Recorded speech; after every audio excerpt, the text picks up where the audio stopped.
Welcome. Hello there, Facebook world, Twitter, YouTube. We're streaming live. I got a special guest in the house, absolutely, um, totally on point with Dr. Matthew Cucolo, and I met him at a rally up here in Connecticut and heard his mask manifesto. So I'm going to bring him right on here. Sorry, I got a bunch of screens up here and I'm all discombobulated. Go figure that one out. Okay, here we go. Hey, Matt, how are you? I am great. Thanks for having me. Oh, This is my great. pleasure. So, I filmed you. Gosh, it was I guess a couple months ago up at the Capitol, and you just did this really incredible mask manifesto there that you called it, and it was just spot on. And so, tell me a little bit about the mask situation and the research you've done, and about yourself, and who you are. Yeah, thanks. So my name is Dr. Matt Cucolo. I'm a chiropractor, licensed acupuncturist. I teach functional medicine all over the country for quite some years now. My father and I travel a lot.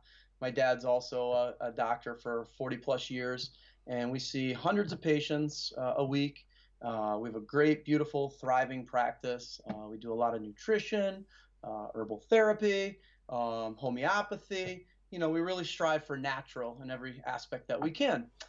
With that said, I heard a lot about this mass stuff, and I was first introduced to this years ago. I worked at Beth Israel Deaconess Medical Center for through Harvard. I did research trials for them through the institutional review boards. I worked for a cardiothoracic surgeon, and I remember the things with the mask and wearing them in the OR. And I said, "Gosh, these things are no fun. They're kind of uncomfortable. These surgeons are, and the nurses and everybody are amazing to have to wear these for hours. And I mean, if you even touch the mask, that's it. It's no good. You have to go back and scrub up again and get focused." So I thought about it and I said, Yeah. "There's no way the public is going to be able to do this." And so I started to do some research, some real research on the history of masks, and it's quite fascinating the story where they come from. It comes all the way back to 15th, 16th century, believe it or not, and they would wear these long beak-like masks, I've and seen that. I've seen the beak like mask. Actually, I thought it would be such a goof to like pick one of those up for Halloween, but that was a real thing. That beak like mask that was real, guys. yeah, it's a real deal. And what they would do is they would put herbs and spices underneath it, because they believe it was called miasma theory, and it meant like bad smell or bad odor. They thought if they These masks. so I said my first thought was based on what science? Where is this mandate coming from? Who is this authority given, or this advice given to this person making all of our decisions for us? So I did a real review of the science. I read, I think 3,200 plus, maybe I'm up to 3,500 now, research articles regarding masks, and they all came with one conclusion: a mask can't slow down or stop a virus. It's impossible. I wish it were true, right? Yeah, I almost wish it was true. Think of it that way. I wish it would absolutely. stop a virus. It would be great if it were true. What really gets me crazy too is because what I really appreciate about what you did, and you go through the studies and you're like, you challenge people Mm-hmm. to give you a, and I want to just say this to the audience too. We're talking randomized controlled trials. We're not talking like meta analysis or speculation or data. Like what they're doing to science right now is very concerning to me, because when I think of science, I think of the basic. You learn this in school. It's like it's just the basic understanding that they have a randomized controlled trial, that we have real placebos and things like that. Like hard science. Like today we get meta analysis because people will share a study, right? And then you'll go and you look at it, and it's meta-analysis. It's nonsensical. Mm-hmm. So to your point, absolutely, you're 100% correct. And here's what drives me absolutely crazy. I will put all this data out, this research out, randomized controlled trials. I'm not doing the research. The research has been done for over 100 years. It was already Yes. absolute. We knew it didn't work before this pandemic. And I just report on all the findings. And people are funny. They want to be right, not necessarily correct. Hmm. And they will fire all these articles at me from these great institutions. And my first question I always give them is, did you read it? You just read the headline? It's these Fox fake news articles, and I've read some funny things, man. Some whoppers. I get a laugh out of it with some people. I mean, they're putting hypotheticals in there. These models of what this mask wear would do. See, and they're like, "See, it works. I told you." I'm like, "Did you even read that? This is something that's made up." So what I'll do is I'll screenshot it, I'll circle it, and then I'll put that underneath as the comment, and that's what I do. And what I find is, and you've probably been used to this as well, when you're in a conversation with somebody and it's emotional, right? You feel away, they feel away. You Yeah. present facts, and once you win that debate on the facts, fortunately, some people start to go personal. What do you know? Who are you? And they'll attack you, and it comes with the territory, and that's okay. That's okay. You have to be okay. I'm very okay with that because I know what the science is, and I know I'm on the right side of it. We are on the right side of history. A Yeah. mask can't stop a virus, so. And what is so amazing is how challenging that has become now, because people are they're actually, celebrating this whole idea of, I'm gonna just pull up a slide real quick. This basically goes down to the fines. So this is more than just masks, but this executive order that the governor was talking about, for violating the mask order. Hmm. And of course they had other fines for attending events and organizing events, which is where I met you at. So it's, Yeah.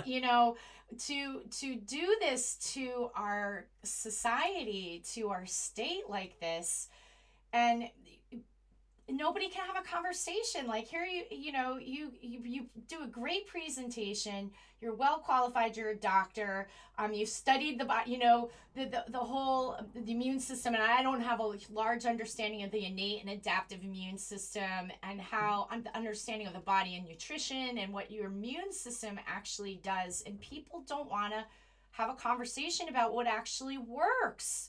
This is Hmm. what's so frustrating, is what, you know, these masks don't work, and they're purging certain articles off the internet. There's one that was written in 2016. It was really an excellent article, and they basically purged it off. And give me a second as I like rack my brain to this guy's name. But he did it for a dental group. I'm not sure if you're familiar with this. It was like a Oh, really was that thorough. the 2016 one? Yeah, he was like, oh Not gosh, I can't not think of his not name. Rancourt. I'm so sorry. I'm just totally having It's a well, not Rancourt. Rancourt was one of the best reviewers of it. Um, he brought the 2016 up. Let me see. I have that in my data too. yeah. So this particular article, and I should have had a slide of this. Why masks don't work. Here it is. Sorry about that. Let me put my glasses on so I could get his name up. This is John Hardy, Oh, Hardy. Oh, BDS, yeah, yeah. MSc, PhD, a bunch of bunch of letters by his name.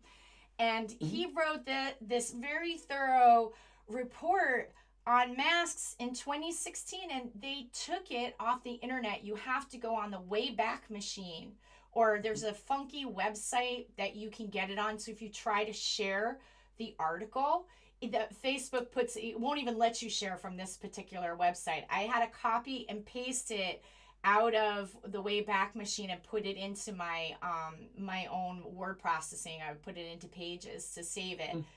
And what he said about the aerosolized particles, he talked about data that had looked at dentists. This was all about dentist stuff. We've been studying masks for a long time, and I think people aren't really aware of that, or not thinking about that. I mean, if masks work, we would have, how come we haven't been using them for the flu?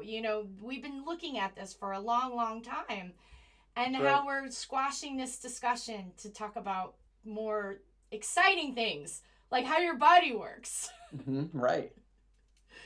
So tell me a little bit about. I loved your presentation, where you went into, you had the food there. We're talking about food, something people just take for granted. It's like, it's really pretty incredible what our Right. bodies can do.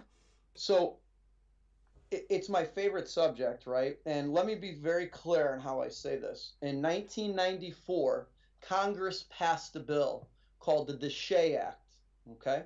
And it basically states only a drug can diagnose, treat, cure, mitigate any illness or condition, okay? So with nutrition, food, I cannot make that claim, nor am I, or I will be in trouble Yeah. for that it could cure anything. Mm-hmm. Okay. So like an apple a day keeps a doctor away. You can't even say that anymore according to that law. Okay. Really? I mean yeah. I mean the pharmaceutical world. I mean they rule the world. Let's be honest. Oh, they do. They own us. They own us. And I crack up there. Bill Maher said it. Whether you love him or hate him, there's no money in healthy people. There's no money in dead people. There's money in sick people, and that's where they sell you sickness, and that's a fact. So back to the immune system. Uh, we believe in this. If you give your body the pieces you need, you will heal and mend your ways. Okay. So 86% of our immunity lies within our gut. But if we really think about it and we're really honest about it, our whole body is an immune alliance in and of itself. From the HCl, this hydrochloric acid in your stomach to kill any potential pathogen that comes in via food. You want to talk about stopping, air particles, the nose hairs that we have, right? Our eyelashes to keep debris out, our eyebrows to keep sweat from coming in. That all makes this immune alliance in our body. And we know, and I kind of crack up at this. I'm no real fan of him, Dr. Fauci, and what he shared with us, but now he came out months later. Well, vitamin C and vitamin D are great for the immune system. Okay, thank you, sir. Thank you, sir. We've been saying, my father's been saying that for 40 years in the office, and so have we. We've shared that, and we want to be proactive instead of reactive, and I think that's really my crux, my big take-home message to people. If you eat correctly, if you abstain from a lot of excessive binges and sugar and alcohol. I mean, there's plenty of studies that show sugar weakening our immunity. Just having I think it was 100 grams of glucose or 100 grams of sugar cuts your immune system in half for the next 2 hours in terms of function, because how sugar competes with vitamin C getting into the cell. I mean, there's great studies on that. That's been known forever, but we don't talk about those things. We're always on the defense, I feel, in this. And we're not being on. I want to be on the offense. I want to talk about vitamin D, zinc, calcium. If you have enough blood calcium, ionizable blood calcium, calcium bicarbonate, that will attack any help make any virus go dormant. Period. End of story. That's been proven science since the early 1920s. That's what they used to give children in the early 1900s when they had a fever. They would actually check their blood calcium levels if they ever had to go to the hospitals back then. Wow. And we've gotten away from that. Yeah, I didn't realize that with the blood calcium. That's pretty cool. This is what I think is so exciting. We live in this time where we're fighting just to breathe the air, right? Which is really just awful. But the exciting part, the positive aspect of this is what we're starting to know and understand. I mean, yes, we've known these things like for a while, but it's starting to really, people are I think awakening to the power that we have to feed our bodies with the right nutrients that makes us run in the most optimal way. And it's like this holistic balance of knowing and understanding everything that you put in your mouth has a cause and effect. That's right. So it's like, yeah, you can, we want to live a healthy life. So yes, you can eat an ice cream. It's not going to kill you. But if that's something you're consuming all the time, and it's a constant barrage of sugar, which we live in this fast-paced world. And what we can do with our own health and how we can be empowered to not have to be dependent on the pharmaceutical model, which is true what Bill Maher was saying. You know, you're there actually people who are like you or I don't use any pharmaceuticals at all. I don't even take Tylenol. Um, Hmm. and I know people have very different lifestyles and different things going on, so it's I'm not saying anyone should do what I'm doing. I'm just saying that in my year I'll be 50 in October, so in You all look great. my time frame, you know, I have a lot of friends, and I read an article that recently it said like people in my age group, and they're like 1 in 4 people are taking pharmaceutical drugs, pharmaceutically dependent on drugs. And I keep my system running, just following, you know, these kind of old practices, eating well and making sure my body is full of these nutrients. And I think it's an exciting time because there's so much that we know about your gut, epigenetics, you know, just how the body functions at its most optimal level. That to me is so positive, but our media doesn't talk about that. No, no, they don't. And to your point, there's no money in it for them, really, right? I mean, we make up 5% of the world's population, but we consume 50 to 70% of all the pharmaceutical drugs. We're all medicated. We're all we're all drugged up sheeple, unfortunately. I mean, I don't I hate to say it that way, but you really got to ask yourself, and I challenge this when I speak to doctors across the country. And I don't just speak to chiropractors, there's medical doctors on board with this now, PhDs, naturopaths, osteopaths, vets, dentists. We've had them all in our seminars, and they're sick and tired of it too. And I always pose this question. I said, which drug do you need to live off of? Like, really, if you think about it, Mm. like we spend per capita over $313 billion a year on Wow. pharmaceuticals. Wow. So I tell them, I give them a $313 billion budget, and I tell them, which drug do you need to keep that we're not able to fix on our own with our own innate, to your words, or our own, with food and diet and exercise and making lifestyle changes. And we laugh about it because it's insane what we're spending when it comes to that, but it's a huge business, and it's for profit business, and their goal is to have every single person on a drug. If you think about it from their business point of view, they want that. And we know what the side effects are through the years, especially with the opioid crisis. We don't even talk about that. I mean, that's gone out the window. But back to the pandemic, I don't understand the shutdowns. Like I said the other day in my thing, there was more people dying of suicide in California than they were dying of the virus, or the supposed virus.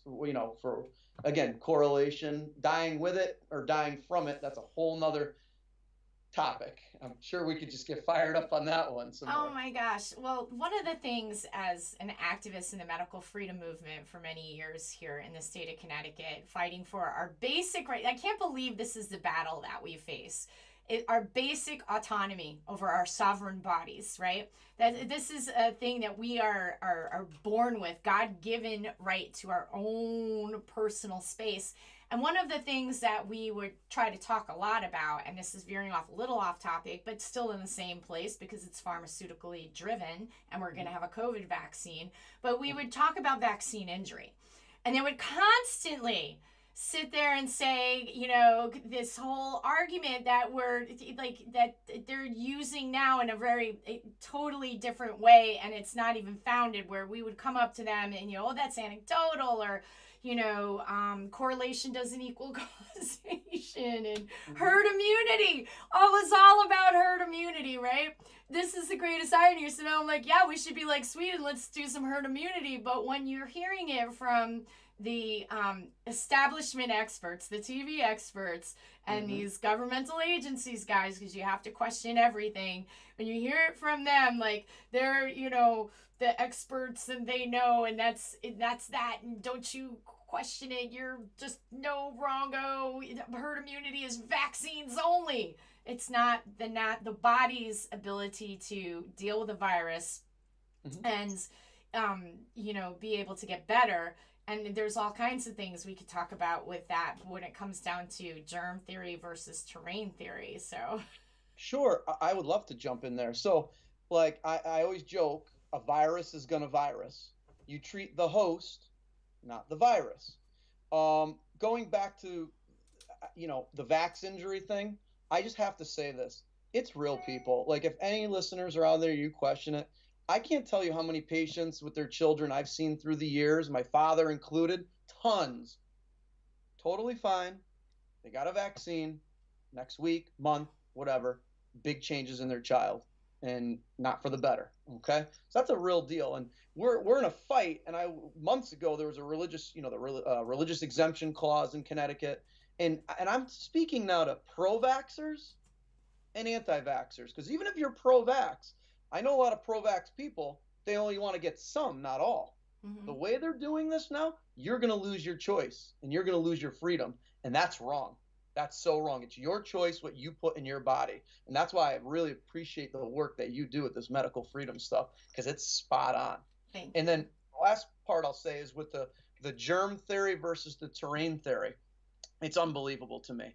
Louis Pasteur's germ theory, you know, I cough on one person, they cough on another person, they cough on another person. The other person, the fourth person down the line is supposed to get that germ from the original, source. It doesn't work that way, people. If that was the case, we'd be sick all the time, all of us. Okay? It's called terrain theory. And if you tried to grow a bacteria in a lab on a medium and it was the incorrect medium, you're not going to grow that bacteria. I used to do that. I used to work, believe it or not, back in the day, early in my career, I worked, interned in, it's called Paratech Pharmaceutical on 75 Nealon Street. I'll never forget, in Boston. And we worked on the MAR, the multiple antibiotic resistance operon. And we would have to grow these bacteria in the lab. And if we grew it with the wrong medium, the bacteria didn't grow. So remember, people, our medium is inside of us. Okay? Your immune system, God's given immune system that we have, is so strong and so capable and so adaptable. It's amazing. But earlier, like she said, if you're going to eat, or I tell patients, if you're going to eat 26 Oreo cookies a day, you got a problem. Okay? It's too much sugar. Plus the chemicals that are in it, and it's going to override your body. So germ theory has actually been disproven a long time ago. The medical model, today's modern medical model, holds on to it for one reason: money. It makes them lots of money. You have disease, dis-ease, that's where the word comes from, disease. We're going to give you the solution. Just like I always say with the mask thing, the real reason they want to brainwash us with the mask thing is they want to say, well, now you could take your masks off, meaning, hey, we the government saved you. It's okay now to come out and we're giving you permission. We're going to be okay. We've healed you. Here's this great vaccine that you're going to take for it, and you don't need to wear this anymore. It's all about brainwashing people. It's unbelievable to me. And I think a lot of like patriots like yourself, they get it. And a lot of people get it, but they almost don't know what to do about it. Like they're like, I'm just going to, conform and wear the mask. I'm going to conform and just I see people with doctors all the time. I'm like, why are you taking that drug? They're like, well, he or she told me to do it. I says, is it making you feel any better? I feel worse. Then why are you well, they told me to take it. Like they're scared and they want to conform. So, again, back to the basics of health. What you put in your body is what counts. So that's kind of what we teach every day. And there's a lot. I mean, I would love to talk about, the vitamin D, the calciums, the vitamin C's, the glandular products that we could use, herbal products like real echinacea that comes from the purpurea, the root, not the leaf. That's a lot of people get the wrong echinacea. Andrographis, my God, we use so much of that herb in our office. It's a complex that has Andrographis paniculata leaf with echinacea, with holy basil leaf and oil. It's just amazing stuff that, you could do to help people, give them that edge and that advantage to have stronger immunity and a better immune response. That is so exciting. And that's the positive thing that makes me like smile and gives me the fortitude to continue on in the battles for our basic freedom, and how exciting it is on the other side when we're not just fighting for our right to breathe, but we get into the conversation about all of the things that we can do for our bodies that is outside of the pharmaceutical paradigm, which people like us are dangerous, okay, to this system of control, Right. this system of money. And one thing that I'm finding that's really, really disturbing to me on such an epic level, it's like this, when we're little kids, right? And so when we are born, we come out half baked. Mama should breastfeed the baby. That's part of help the brain development, gets the early gut biome going. And then as childhood goes on, you run and you play and you hug and you touch, and little kids always got a drippy nose sometimes, as their immune systems are growing. And what are we doing to little kids by putting this thing on their face? 3-year-olds. Our governor just mandated that 3-year-old babies need a mask. So I like talking to you because you're spot on. So you got my brain firing here. Awesome. The first thing is this. I was thinking what I want to talk about, what you brought up. So I'll talk to the latter, the kids. For months, I know friends of mine who are in daycares and places. They've never had those children wear a mask. There's never been one issue. I had a parent last night send me the text of the document where their 3-year-old child has to wear it, and they are beside themselves. They're fired up, so upset. They're like, why? For months my child didn't have to do this, and all of a sudden we have to? What's the scientific reasoning on this? So back to the immune system. What they're doing to these children are criminal. It's criminal. Mm-hmm. Making a child wear a mask and cover up for hours or however long they have to is terrible, and I'll tell you why. We know about them not getting the right oxygenation, and if people are out there listening and they don't believe it, buy a simple tool called a pulse oximeter. You stick your finger in it, okay, and it measures your saturation of O2. I've done this with patients now who are stuck wearing masks all the time at work, and they'll come in and their oxygen levels are down. Now, why is that important? Well, I'll just give one example. There's an example of our innate immunity called our lysosomal immune system. Lysosomes are in every cell in our body. I want you guys to think of them as the garbage men and women, or like the stomach. It digests all the garbage in your cell. Here's the thing. They're oxygen dependent. They need oxygen. So if you limit your O2 intake, increase your CO2, which is hypercapnia, we call it, right?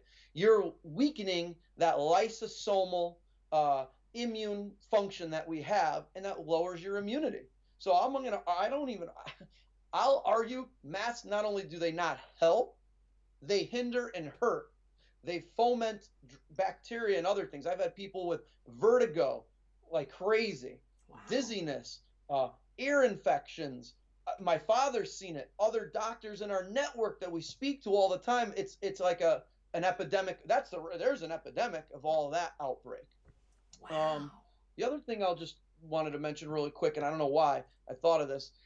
People still really quick don't understand what a chiropractor does for our education. Yes. They're like, oh, you just crack bones.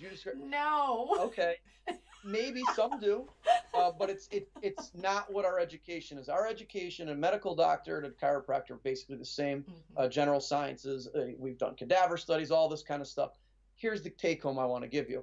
And to your point, where they fit into surgery and drugs, and you said it, if you don't fit into that circle, you're almost ostracized. You're looked at as like, who are they?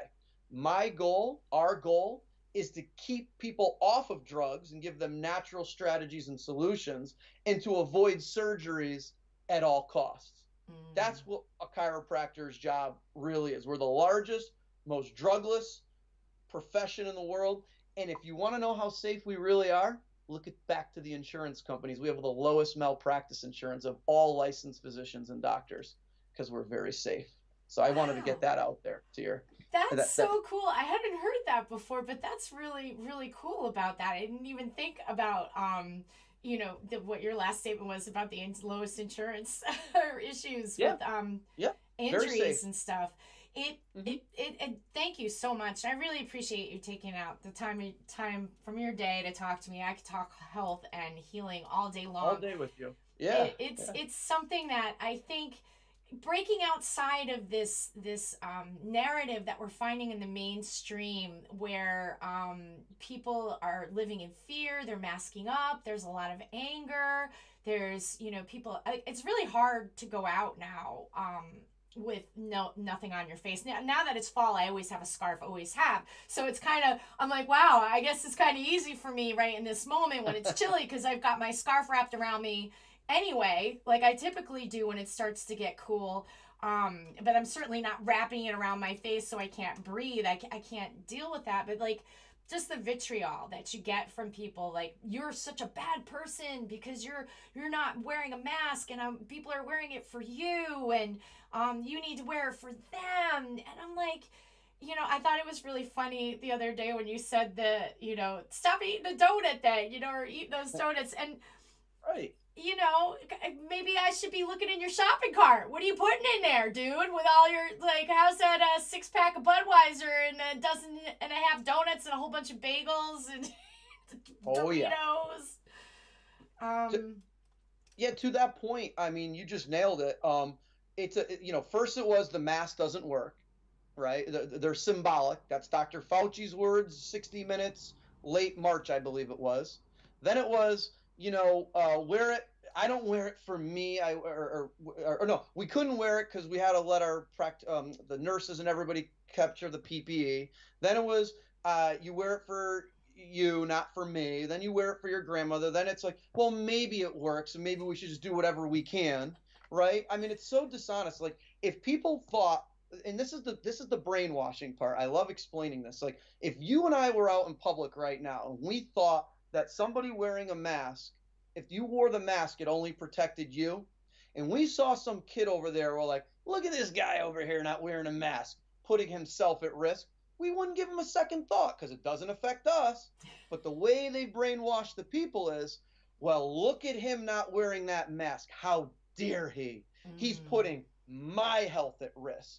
So it really is all about you when but they worded it very carefully, and they sold it to the American public very, surreptitiously that way. So to your other point, I would love to go. I always wanted to do this, and I challenge anybody listening because I just don't have the time to do this. I swear to God, I would go to a grocery store. I would have a table outside. I'd have a green section, a yellow section, and a red section.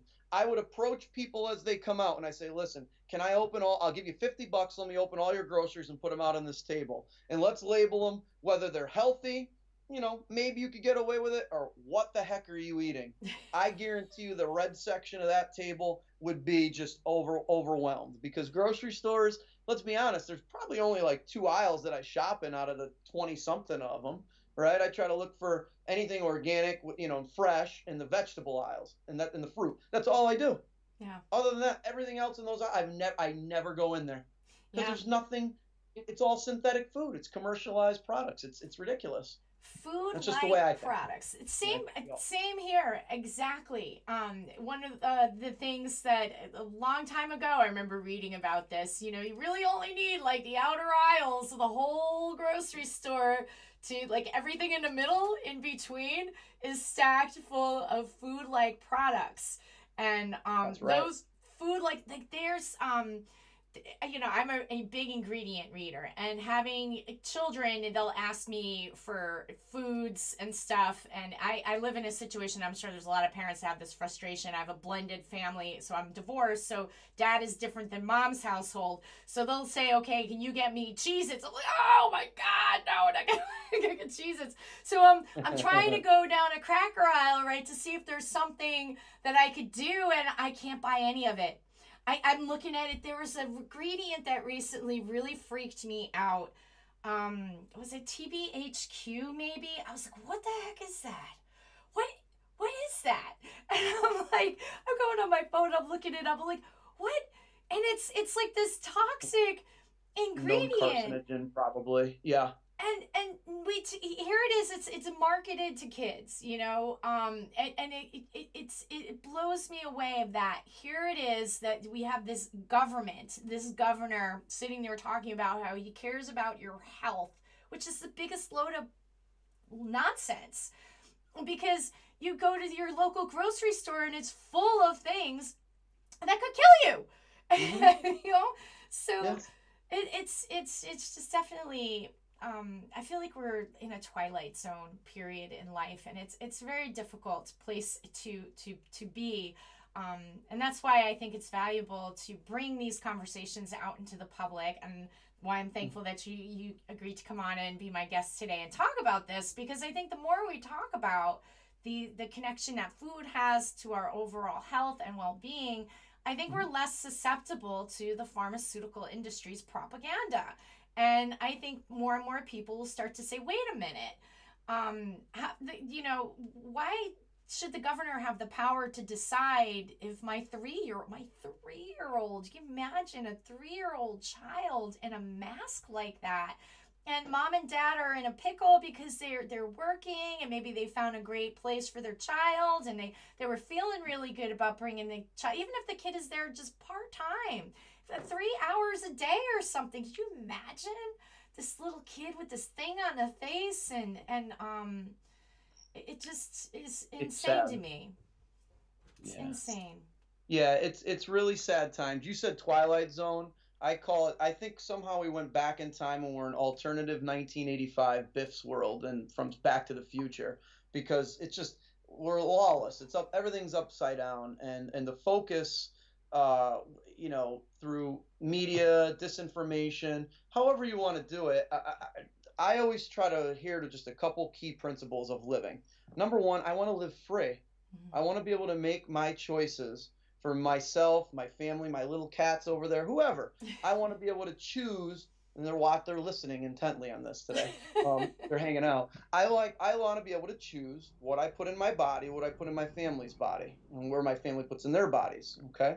I want to live in a society that, why are we so dependent on this vaccine stuff? I'll never get it. And there's people that are so strong in each side of it. Well, at least give us a choice. Because here's the deal: if you have your vaccine and I don't have one, what should you worry about? Your vaccine's making you so safe, right? What should you worry about what I do in my body as long as you have your vaccine, right? If it works that good, okay? Mm-hmm. And I just, I would like to just say, being a health doctor nowadays, and I call all my other natural doctor friends out on this, we need you to stand tall. We need you to Mm-hmm. stand tough. There's a lot of powers that be. I all I got was agita from coming out and speaking the truth.